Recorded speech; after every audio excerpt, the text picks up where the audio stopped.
Yoko Ono was born in Tokyo in 1933.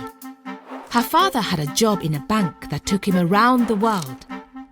Yoko grew up in Japan and also spent some time in the United States. Both her parents were interested in art and music. Her father was a skilled piano player and her mother was a talented painter. They enrolled Yoko in music school when she was 4 years old and taught her about her Japanese heritage. She went with her mother to classical theatre performances and to temples, where she would write a wish on a piece of paper and hang it on a tree with other people's wishes. Her mother and father preferred traditional art and music, but Yoko wanted to create her own new things. On the outside, she was obedient to her parents, but inside, she had a rebellious and independent spirit.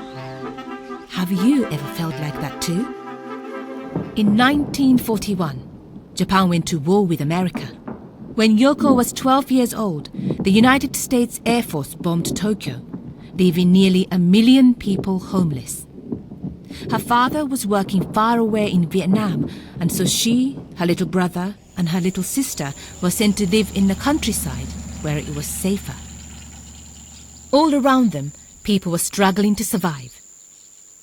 Yoko had to sell some of their belongings in order to buy food, but she and her siblings were sometimes hungry and unhappy. "Let's make a menu together," Yoko said to her brother Keisuke one day. "What kind of dinner would you like?" He said, "Ice cream." "Good," she replied. "Let's imagine our ice cream dinner." They imagined together, and Yoko realized then that imagination could connect people and make them happy. Years later, she would say that this imaginary dinner was one of her first pieces of art. What would your imaginary dinner look like? A few years after the war ended, Yoko and her family moved to America. She studied poetry and music at university, but she felt like an outsider. To be an artist, you need courage, she told herself. So she left university and moved to New York City. Finally, she felt she could truly live and create as she wanted. She was still interested in how art could bring people together. In her early artwork, Painting to be Stepped On, she placed a canvas on the ground and invited her audience to step on it.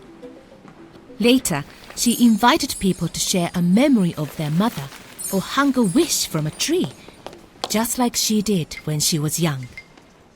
Yoko also wrote a book called Grapefruit, full of playful and thought-provoking instructions for making art, like draw a map to get lost, have a dance party, let people dance with chairs, step in all the puddles in the city.